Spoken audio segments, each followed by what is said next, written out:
12টি Boeing বিমান, একটি service centre এবং বিমানের যন্ত্রপাতি উৎপাদনের পরিকল্পনা। বাংলাদেশের আকাশে চীনের পতাকা উড়বে, নাকি এটা শুধু একটি অর্থনৈতিক চুক্তি? না, এর পিছনে লুকিয়ে আছে গভীর রাজনৈতিক ষড়যন্ত্র। ভারতের চোখে এটা একটি বড় হুমকি। বাংলাদেশ কি চীনের দিকে ঝুঁকছে, নাকি এটা একটি কৌশলগত চাল? চলুন গল্পের গভীরে যাই। রাজনীতি অঙ্গনের নানান ইতিহাস ও তথ্য পেতে আমাদের চ্যানেলটি সাবস্ক্রাইব করে বেল বাটনটি প্রেস করে রাখুন। চীনের উচ্চপদস্থ কর্মকর্তারা বাংলাদেশের মানচিত্রের দিকে তাকিয়ে বলছে, বাংলাদেশ আমাদের বেল্ট অ্যান্ড রোড ইনিশিয়েটিভ এর গুরুত্বপূর্ণ অংশ। এখানে আমাদের বিনিয়োগ শুধু অর্থনৈতিক নয়, কৌশলগত।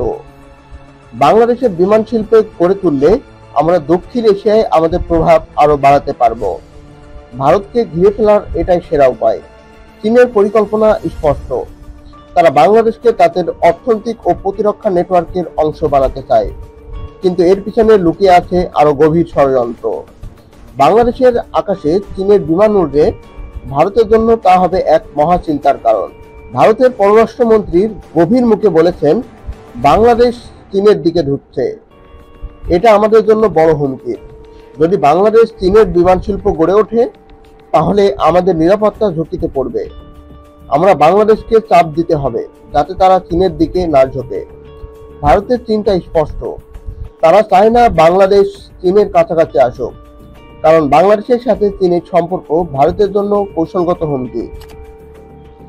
ভারতের পরিকল্পনা হলো বাংলাদেশকে চাপ দিয়ে চীনের প্রভাব কমানো। বাংলাদেশের নীতি নির্ধারকরা বলছেন, আমাদের উন্নয়ন প্রয়োজন, চীনের বিনিয়োগ আমাদের অর্থনীতিকে শক্তিশালী করবে, কিন্তু আমরা ভারতের সাথে সম্পর্ক নষ্ট করতে চাই না। আমাদের কৌশল হলো ভারসাম্য বজায় রাখা। বাংলাদেশের পরিকল্পনা স্পষ্ট, তারা চীনের বিনিয়োগ নিতে চায়, কিন্তু ভারতের সাথে সম্পর্ক বজায় রাখতেও চায়। কিন্তু এই ভারসাম্য বজায় রাখা কি সম্ভব, নাকি এটা একটি বিপজ্জনক খেলা? দক্ষিণ এশিয়ার ভূ রাজনীতিতে বাংলাদেশ এখন কেন্দ্রবিন্দু। চীন ও ভারতের মধ্যে প্রভাব বিস্তারের লড়াইয়ে বাংলাদেশের ভূমিকা গুরুত্বপূর্ণ। বাংলাদেশের এই পদক্ষেপ দক্ষিণ এশিয়ার শক্তি ভারসাম্য পরিবর্তন করতে পারে। চীনের প্রভাব বৃদ্ধি ভারতের জন্য চ্যালেঞ্জিং হয়ে উঠেছে। বাংলাদেশের সাথে চীনের সম্পর্ক দক্ষিণ এশিয়ায় নতুন মাত্রা যোগ করেছেন। এই খেলায় কে জিতবে, নাকি এটা একটি অশান্তির সূচনা? ভারতের গোপন এজেন্টরা বাংলাদেশে সক্রিয়, তারা চীনের প্রকল্পগুলিকে বাধাগ্রস্ত করার চেষ্টা করছে। অন্যদিকে চীনের এজেন্টরা বাংলাদেশে তাদের প্রভাব বাড়ানোর চেষ্টা করছে।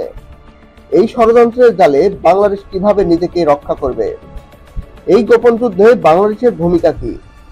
তারা কি চীন ও ভারতের মধ্যে ভারসাম্য বজায় রাখতে পারবে, নাকি এই ষড়যন্ত্রের জালে তারা আটকা পড়বে? 12টি বোয়িং বিমান, সার্ভিস সেন্টার এবং বিমানের যন্ত্রপাতি উৎপাদন। বাংলাদেশের আকাশে চীনের পতাকা উড়ছে, কিন্তু এই সাফল্যের পিছনে লুকিয়ে আছে গভীর ষড়যন্ত্র। ভারতের চোখে এটা একটা বড় হুমকি। দক্ষিণ এশিয়ার ভূ রাজনীতিতে বাংলাদেশ এখন কেন্দ্রবিন্দু। এই গল্পের শেষ অধ্যায়ে এখনো শেষ হয়নি। বাংলাদেশ, চীন ও ভারতের এই খেলার ফলাফল কি হবে?